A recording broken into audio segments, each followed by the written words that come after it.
Hello नमस्ते दोस्तों, आप सभी का स्वागत है बुंदेलखंड क्लासेस यूट्यूब चैनल पर। मैं आप लोगों के लिए एमपी पुलिस के प्रीवियस ईयर के क्वेश्चन लेके आया हूँ, जो कि साइंस के 19 तारीख 2017 के सेकंड शिफ्ट के क्वेश्चन हैं। तो यह क्वेश्चन की ओर बढ़ते बिना देर करते हुए, यहाँ पे जो फर्स्ट क्वेश्चन था साइंस का वो ये था, पीलिया होने की दशा में कौन सा अंग प्रभावित होता है। तो इसका जो राइट आंसर है ऑप्शन नंबर 1, लीवर इसमें प्रभावित होता है। और इसके लक्षण क्या क्या होते हैं पीलिया के, तो इसमें आँखें पीली हो जाती हैं, नाखून पीले हो जाते हैं और त्वचा भी पीली होने लगती हैं।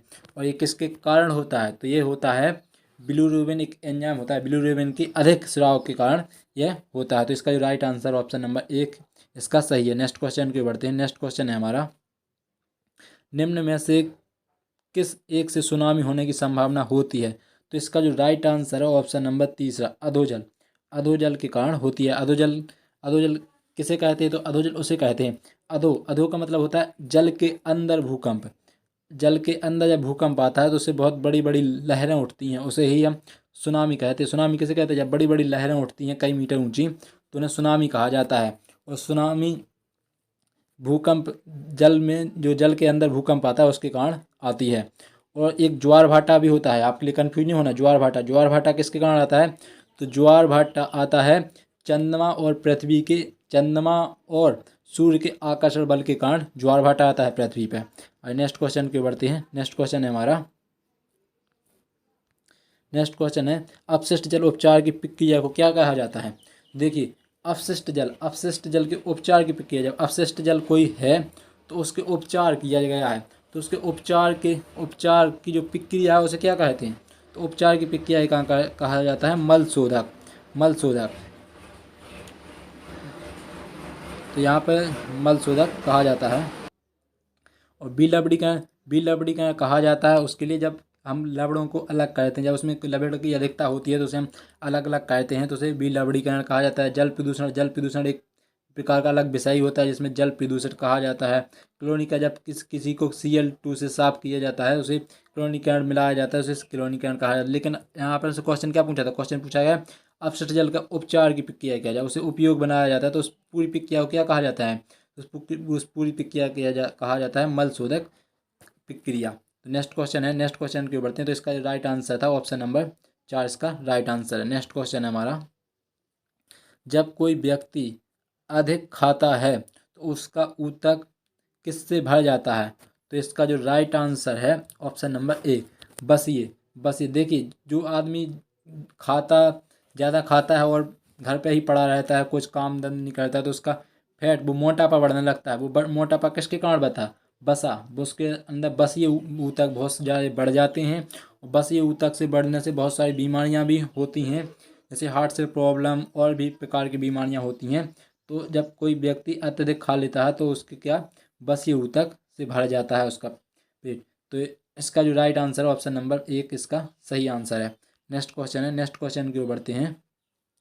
जब वायु में एल्कोहल दहन करता है तो ऊर्जा के रूप में मुक्त होती है। तो किसके रूप में ऊर्जा मुक्त होती है, तो इसका जो राइट आंसर है ऑप्शन नंबर 1, ऊष्मा तथा प्रकाश के रूप में। ऊष्मा तथा प्रकाश दोनों के रूप में यहाँ पर ऊर्जा होती है। तो मुक्त होती है किसके रूप में, जब एल्कोहल का दहन किया जाता है वायु की उपस्थिति में। तो ऊर्जा एवं, आप लोगों के लिए मालूम होगा कि यदि कभी आपने प्रैक्टिकल किया होगा तो दारू में आग लग जाती है। दारू में जब ऑक्सीजन की उसमें उपस्थिति और की जाती है और थोड़ी सी चिंगारी दी जाती है तो उसमें आग लग जाती है, तो क्या उसमें ऊष्मा भी निकलती है और उसमें प्रकाश भी होता है। तो इसका जो राइट आंसर है ऑप्शन नंबर 1 इसका सही आंसर है। देखिए उसमें ध्वनि तो कोई निकलती नहीं है, तो इसका जो फर्स्ट आंसर है ऑप्शन, और ऊष्मा और ध्वनि दोनों ही इसकी निकलती है। नेक्स्ट क्वेश्चन की ओर बढ़ते हैं। रेगिस्तान के पौधों में जल हानि की दर उसकी उपस्थिति के कारण कम हो जाती है। तो किसकी उपस्थिति के कारण कम हो जाती है, तो इसका जो राइट आंसर है, तो इसका राइट आंसर ऑप्शन नंबर 3 इसका सही आंसर है।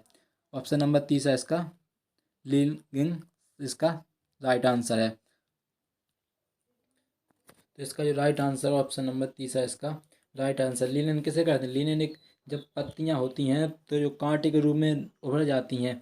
आपने रेगिस्तान के जैसे, जैसे अपने तो नागफनी का पेड़ा हो, नागफनी होती है तो उसमें जो कांटे के रूप में ऐसे निकल आते हैं, तो उसके जो यहाँ पे पास पास भी एक छोटे छोटे बिंदु हो जाते हैं, जिसके कारण से जो जल की हानि की दर है उसकी उपस्थिति का कारण कम हो जाती है।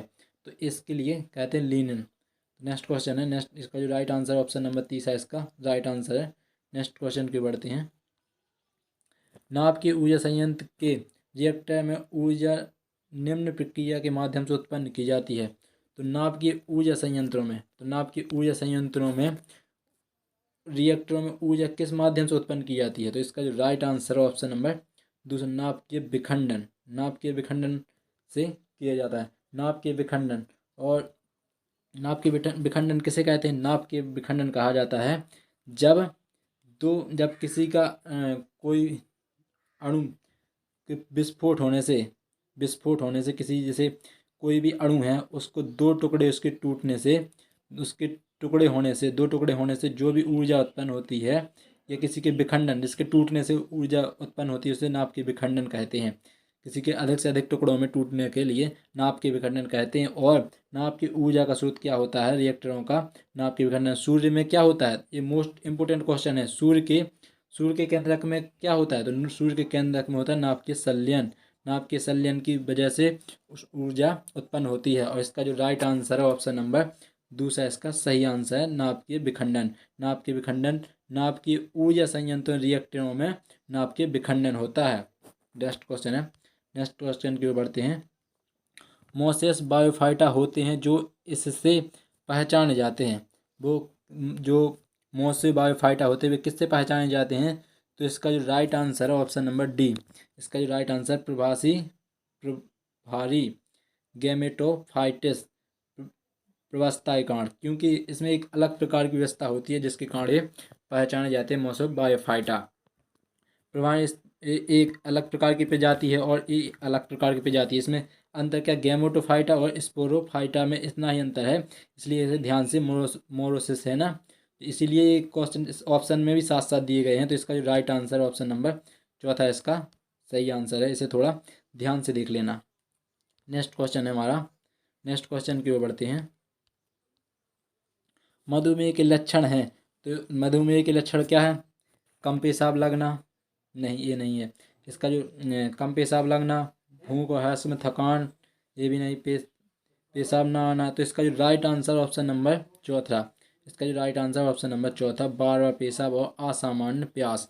तो जो मधुमेह मधुमेह के लिए इंग्लिश में कहते हैं डायबिटीज वाले व्यक्तियों के लिए पेशाब भी बार बार आती है, और उनका जो प्यास होती है उनकी वो नॉर्मल नहीं रहती, उन्हें बार बार प्यास लगती है और बार बार उन्हें बाथरूम भी लगती है। तो इसका जो राइट आंसर ऑप्शन नंबर चौथा है, इसका राइट आंसर है। नेक्स्ट क्वेश्चन की ओर बढ़ते हैं। नेक्स्ट क्वेश्चन है, एक पुष्प जिसमें नर तथा मादा दोनों जनन अंग होते हैं कहलाता है, उसे क्या कहा जाता है? तो इसका जो right answer option number A, उभयलिंगी कहा जाता है। जिसमें दोनों लिंग नर एवं मादा दोनों होते हैं उसे उभयलिंगी कहा जाता है। ऐसे बहुत सारे उदाहरण भी आपने देखे होंगे।